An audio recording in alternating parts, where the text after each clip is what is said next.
Welcome everyone. Hope you all are doing well. तो आज की वीडियो का टॉपिक है सजेस्टोपीडिया। ये भी एक लैंग्वेज टीचिंग मेथड है और इस टॉपिक के नोट्स आपको वीडियो के डिस्क्रिप्शन बॉक्स में एक लिंक की सूरत में मिल जाएंगे और वो लिंक आपको एक पीडीएफ की तरफ लेके जाएगा और वहाँ से आप इस टॉपिक के नोट्स ले सकते हैं।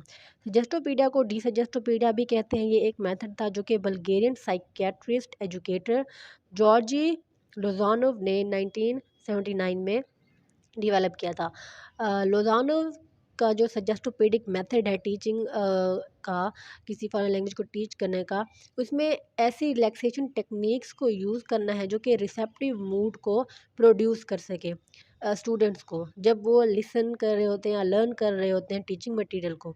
रोजानो ने डिस्क्राइब किया जो साइंस है वो कंसर्न होती है सिस्टमेटिक स्टडीज से नॉन रेशनल और नॉन कॉन्शियस इन्फ्लुएंसेस की, जो कि ह्यूमन बीइंग्स कॉन्स्टेंटली उनको रिस्पॉन्ड करना पड़ता है।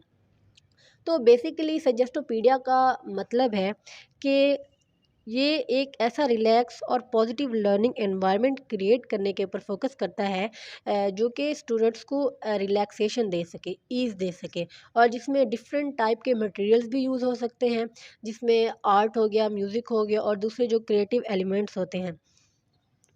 इस मेथड में टीचर का इम्पॉर्टेंट रोल होता है क्योंकि टीचर जो है वो ऐसा कंडक्टर का रोल प्ले करता है और डिफरेंट टेक्निक्स को यूज़ करता है ताकि स्टूडेंट्स का माइंड और इमोशंस को वो उनकी अटेंशन जो है वो ले सके। मोस्ट कॉन्फिशियस जो कैरेक्टरिस्टिक्स हैं, इंपॉर्टेंट कैरेक्टरिस्टिक्स है सजेस्टोपीडिया की, उसमें डेकोरेशन, क्लास को डेकोरेट करना, फर्नीचर को ब्यूटीफुल बनाना और अरेंजमेंट ऑफ द क्लासरूम है, म्यूज़िक को यूज़ करना, आर्ट को यूज़ करना और टीचर का जो अथॉरिटेटिव बिहेवियर है वो इम्पोर्टेंस रखते हैं इस मेथड के अंदर। और जो यूज़ है सजेस्टोपीडिया का वो ड्रामेटिक है, ड्रामेटिकली इसको यूज़ किया जाता है और लाइफ का, ह्यूमन लाइफ का कोई ऐसा फील्ड नहीं है जिसमें सजेस्टोलॉजी जो है वो यूज़फुल ना रही हो। और सजेस्टोपेडिक एनवायरनमेंट में, सजेस्टोपेडिक मेथड में जो भी टॉपिक सिखाया जाता है या जो कुछ भी इंसान लर्न करता है वो 25% मोर होता है, 25% ज़्यादा वो एक बच्चा या चिल्ड्रन या लर्नर जो है वो सीखता है इस सजेस्टोपेडिक इन्वायरमेंट में, और इतना वो कन्वेंशनल मेथड से भी नहीं सीखता। जो एक मोस्ट इंपॉर्टेंट फीचर है सजेस्टोपीडिया का वो है म्यूज़िक का इस्तेमाल, म्यूज़िकल रिदम का इस्तेमाल किसी भी चीज़ को सिखाने के लिए, लर्न करने के लिए। सजेस्टोपीडिया जो है वो डिफरेंट फंक्शंस भी रखता है, जिसमें गेस्टन ने 1968 में म्यूज़िक के फंक्शंस को डिस्क्राइब किया था थेरापी के अंदर।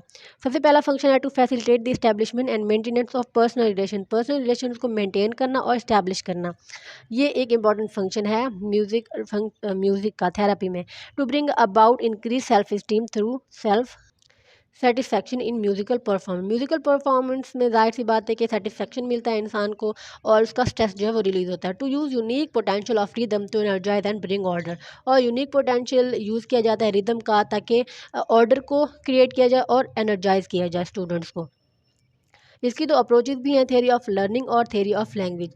लोजानो ने इम्फेसाइज किया था मेमोराइजेशन ऑफ वोकेबलरी पेयर्स को एक टारगेट लैंग्वेज आइटम में, यानी कि वर्ड्स और वोकेबलरी के ऊपर ज़्यादा फोकस किया गया था इस मेथड के अंदर, ना कि कॉन्टेक्चुअलाइजेशन में और ना कि बैकग्राउंड पे। और जो मेन ऑब्जेक्टिव था सजेस्टोपीडिया का वो ये है कि एडवांस कन्वर्सेशनल प्रोफिशेंसी जो है वो डिलीवर की जाए स्टूडेंट्स के अंदर, लर्नर्स के अंदर, और स्टूडेंट्स को मास्टरी हासिल होनी चाहिए लिस्ट ऑफ वोकेबलरी पेयर्स में। और जो पॉजिटिव और कंप्रीहेंसिव स्टिमुलेशन होती है पर्सनैलिटी की, वो नतीजा होती है सिर्फ और सिर्फ रिलैक्स्ड माहौल का, रिलैक्स्ड इन्वायरमेंट का जो कि लर्नर को या स्टूडेंट को उनके लर्निंग प्रोसेस में दिया जाता है। अब थ्योरी ऑफ लैंग्वेज में था कि लेक्सिकल ट्रांसलेशन के ऊपर ज़्यादा फोकस किया जाता है, कॉन्टेक्चुअलाइजेशन के ऊपर फोकस नहीं किया जाता, और जो वोकेबलरी पेयर्स होते हैं वो सीखने के ऊपर ज़्यादा तवज्जो दी जाती है थ्योरी ऑफ लैंग्वेज में। अब थ्योरी ऑफ लर्निंग पढ़ते हैं इस अप्रोच की। लर्निंग एक्टिविटीज़ जो होती हैं जो कि इस मेथड के अंदर इंक्लूड हैं वो है imitation, question and answer and role play. जो मोर ओरिजिनल एक्टिविटीज़ होती हैं सजेस्टोपीडिया की वो लिसनिंग एक्टिविटीज़ होती हैं। ग्रुप ऑफ लर्नर जो हैं वो आइडियली सोशली होमोजीनियस होते हैं, एक जैसे होते हैं। 12 होते हैं, 12 स्टूडेंट्स का या लर्नर्स का ग्रुप होता है जो कि इक्वली डिवाइडेड होते हैं मेन एंड वीमेन में। लर्नर जो है एक सर्कल में बैठ जाते हैं और फेस टू फेस एक्सचेंज करते हैं और एक्टिवली पार्टिसिपेट करते हैं उस एक्टिविटी के अंदर। और प्राइमरी रोल जो होता है टीचर का वो ये होता है कि वो एक ऐसी सिचुएशन क्रिएट करे जिसमें जो स्टूडेंट्स हैं वो ईजी और रिलैक्स होके अपनी जो कॉन्वर्सेशन है, अपना जो एक्सचेंज ऑफ इंफॉर्मेशन है उसको कर सकें।